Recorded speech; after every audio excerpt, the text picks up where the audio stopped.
Ya, halo guys. Berjumpa lagi dengan saya, Nanda Pradika. Ada salah satu dari teman-teman yang mengirimkan virus buatannya kepada saya. Virus ini bisa dibilang sangat sederhana sekali, tapi mematikan. Mungkin kalau bagi teman-teman yang mungkin pengguna komputer yang mungkin sudah advance, hal ini masih bisa diperbaiki. Tapi, sekali lagi tetap ini mematikan. Yaitu adalah Tax Killer versi 7.0. Ya, mungkin yang teman-teman kayaknya masih belum tahu gitu ya, kenapa kok virus ini disebut Tax Killer? Ya, nanti kita akan coba tunjukkan. Nah, by the way, virus ini terima kasih gitu ya untuk channel YouTube yang bernama Myself Yourself. Mungkin tulisannya kayak gitulah ya. Mungkin kalau misalnya nanti pembuatnya bisa datang atau bisa menonton, bisa komentar, teman-teman bisa lihat di kolom komentar gitu ya. Entah itu untuk koreksi atau lain sebagainya. Nah, sebenarnya kenapa kok disebutnya 7.0 atau versi 7 gitu? Karena virus ini memang pernah dia buat itu mungkin beberapa tahap gitu lah ya, beberapa kali gitu. Sehingga akhirnya versi yang sekarang ini adalah versi finalnya. Mungkin bisa dibilang versi yang sudah sudah di-improve gitu. Kurang lebih kayak gitu. Nah, sekarang kita lihat dulu dari virusnya. Untuk ukuran virusnya sendiri adalah 172 KB. Mungkin ini ukuran virus yang normal gitu. Karena ukurannya kilobyte, masih belum sampai megabyte. Dan kalau misalnya kita lihat di sini, ini sebenarnya virusnya adalah berekstensi .exe. Sebenarnya bukan .exe, tapi ini sudah menjadi exe. Kenapa kok sudah menjadi .exe? Nanti saya akan tunjukkan.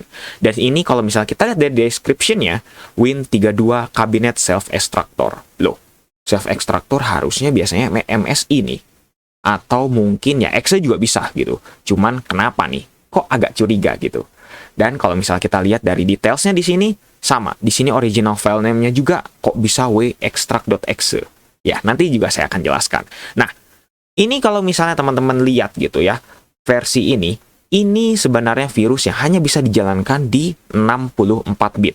Memang sudah didesain oleh si pembuatnya, hanya bisa di 64 bit. Nah, sekarang kita akan coba lihat nih, bagaimana virusnya kira-kira kalau misalnya berjalan. Nah, ini menjalankan virusnya, teman-teman tidak boleh sembarangan, teman-teman harus klik kanan dan run as administrator. Kalau tidak, virusnya tidak akan bisa berjalan.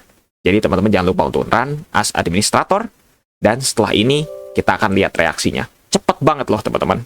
Saya akan tunjukkan ya. Yes, dan tunggu beberapa detik, dan tiba-tiba akan muncul error seperti ini. Ya, blue screen. Critical process died, yang artinya proses penting ada yang tiba-tiba mungkin not responding. Ini blue screen yang mungkin wajar, tapi blue screen yang sesungguhnya ada di sini. Sekarang kita akan lihat nih. Yaitu apa? Yaitu seperti ini. Nah, mungkin teman-teman ngelihat kayaknya Windows-nya berjalan dengan normal nih. Tidak ada permasalahan apapun gitu. Tapi sesungguhnya file boot dari teman-teman itu sudah hilang. Tapi di sini, nah, seperti itu. Lihat ya. Dari stop kodenya saja sudah jelas tuh. 0xC00021A. Yang artinya adalah ada permasalahan dalam bootingnya. Mungkin intinya seperti itu. Bisa bermacam-macam gitu permasalahannya. Tapi intinya adalah permasalahannya tentang boot. Seperti itu. Dan di sini teman-teman langsung tiba-tiba melihat nih. Recovery. Kok kenapa ini langsung recovery tiba-tiba? Error kode. Dan tidak seperti biasanya. Kalau misalnya ada error, pasti akan ada recovery gitu ya. Mungkin bisa dibilang ya prepare to recovery atau repair gitu lah ya. Tapi di sini nggak ada. Nah, kenapa kok bisa kayak gini? Nah, thanks nih ya untuk pembuatnya. Karena pembuatnya sudah mendesain bener-bener sampai detail segini gitu. Ini virus yang sangat sederhana sekali. Saya bisa bilang sangat sederhana karena kenapa? Karena ini virus memang benar-benar ya sederhana tapi mematikan.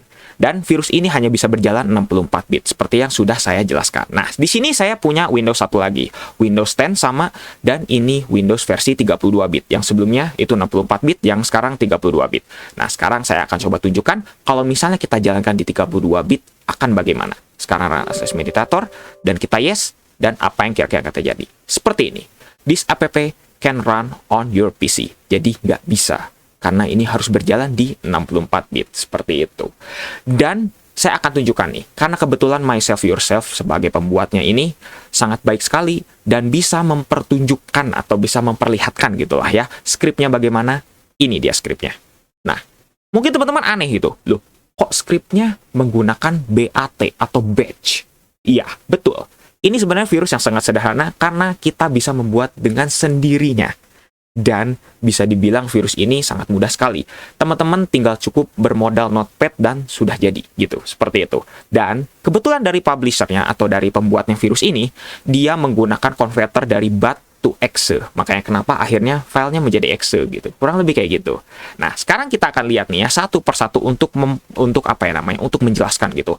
Sebenarnya komen yang digunakan apa aja gitu. Oke, yang pertama kali digunakan adalah kita mengarah ke sistem 32. Nah, setelah itu kita menuju ke reagen c.exe atau mungkin bisa dibilang ini sebagai tools dari Windows Recovery Environment-nya. Dan di sini kita lihat dari komennya itu garis miring disable. Artinya apa? Memang, kalau misalnya teman-teman lihat ke BCD edit juga gitu ya, kita mengubah boot configuration datanya gitu ya, dari yang default juga sama current gitu. Yang default itu adalah bootloader yang defaultnya, current adalah sistem operasi yang sekarang. Kalau misalnya teman-teman dual boot, mungkin ngerti lah ya, kenapa harus ada default sama current gitu. Nah, ini recovery enable-nya di no semua, yang artinya apa? Kalau misalnya ada error, recovery-nya nggak akan berjalan. Karena kalau recovery bisa berjalan, maka bisa jadi nih, Windows-nya juga bisa normal lagi gitu, tidak akan error lagi. Makanya kenapa di sini di disable, kurang lebih kayak gitu. Nah, terus langkah berikutnya adalah kita menuju ke file dari bootnya. Pertama dari winload-nya dulu nih. Nah, kita pertama take on terlebih dahulu. Nah, di sini ada dua komen gitu. Ada take on dan juga CLS, mungkin tulisannya kayak gitulah ya. Bedanya adalah kalau take on ini memindahkan ownernya gitu dari sistem ke user. Nah, tapi kalau CLS itu mengubah dari permission yang ada. Mungkin kurang lebih kayak gini lah. Kalau teman-teman punya folder atau mungkin teman-teman punya file atau apapun itu, pasti kalau misalnya kita lihat ke bagian security. Nah, ini nih. Ini take on. Kita akan mengubah dari si ownernya. Tapi kalau CLS ini kita mengubah dari allow sama deny-nya. Ya, itu sederhananya lah ya, kurang lebih kayak gitu. Nah, kita lihat nih, take on dari file apa aja nih. Pertama dari winload.ev, terus nanti ada dari winload.exe-nya, terus ada file dari bootnya nih. Dari folder bootnya, dari C Windows bootnya, sistem 32 bootnya juga. Ini semuanya di take on gitu ya, WinInit juga di take on dan lain sebagainya.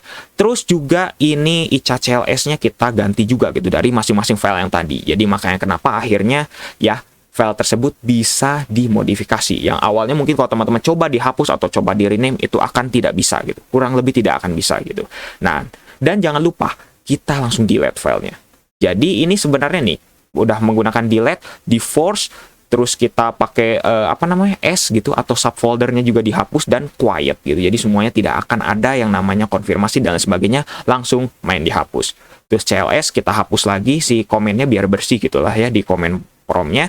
Terus take on lagi dan lain sebagainya, kita delete lagi, CLS lagi, take on lagi, delete, terus sampai bootnya juga harus di remove gitu ya, RD, remove directory. Ini sebenarnya sama kayak del gitu ya, cuman bedanya ini untuk folder gitu, RD, boot SQ semuanya nih.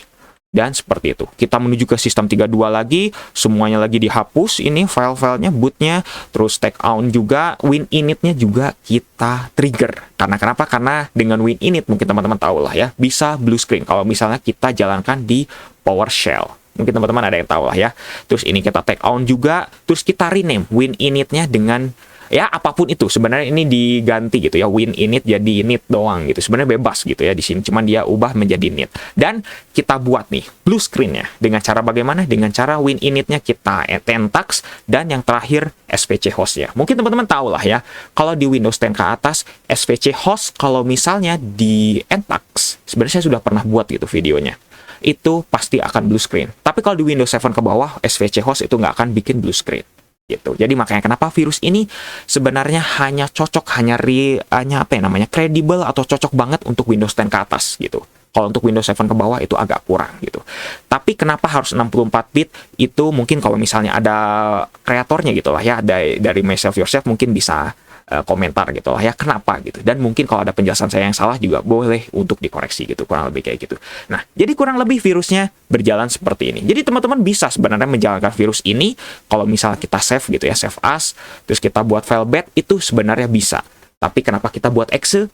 Biar bisa lebih kesamar gitu. Nah, gini nih, kalau misalnya virus ini nih menurut saya, kalau misalnya di rename gitu ya, menjadi mungkin file PDF atau apa, ikonnya juga jadi file PDF gitu yang padahal exe, Kalau kita klik 2 kali tiba-tiba langsung bisa bikin blue screen gitu tanpa harus restart administrator, mungkin ini menjadi virus yang sangat mematikan. Tapi sekali lagi ini masih bisa diperbaiki. Karena kenapa? Yang penting kita tahu nih, apa aja yang filenya yang dihapus gitu, dan apa saja file yang di-rename. Karena di sini yang di-rename WinInit, dan file yang dihapus di sini adalah yang di take on semua nih. Ada WinLoad, ada WinLoad FV, ada WinLoad exe, ada file dari bootnya juga, ada foldernya gitu, dari keseluruhan dari bootnya juga, seperti itu. Dan bisa kita replace gitu dari si ininya, dari apa namanya, dari ISO-nya gitu. Kalau misalnya teman-teman punya ISO Windows-nya gitu, sesuai dengan versinya gitu, kayak gitu. Jadi ini sebenarnya masih bisa diperbaiki gitu. Cuman memang nggak sederhana itu, tapi harus ada sedikit ya, mungkin replace-nya lewat notepad atau lewat recovery mode dan lain sebagainya. Mungkin agak memang sedikit ribet gitu. Bagi orang-orang yang mungkin awam, ini mungkin agak ribet. Tapi bisa dibilang memang masih bisa diperbaiki, tapi virus ini sekali lagi sederhana tapi mematikan. Kurang lebih seperti itu. Jadi bagaimana menurut teman-teman? Apakah virus yang kali ini kita review dan yang sudah dikasih ke saya, dikirim ke saya ini sangat mematikan? Thank you ya. Sekali lagi untuk Myself Yourself itu nama channel YouTube-nya ya. Mungkin teman-teman nanti bisa lihat di kolom komentar apakah dia komen untuk memperbaiki penjelasan saya atau mungkin untuk menambahkan dan sebagainya. Teman-teman bisa lihat saja seperti itu. Jadi mohon maaf kalau misalnya penjelasannya ada yang salah-salah gitu. Kurang lebih kayak gitu. Tapi virusnya memang menurut saya juga mematikan gitu. Oke, mungkin cukup sekian untuk video kali ini.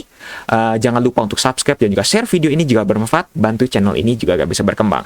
Oke guys, saya Nanda Pradika. See you next time.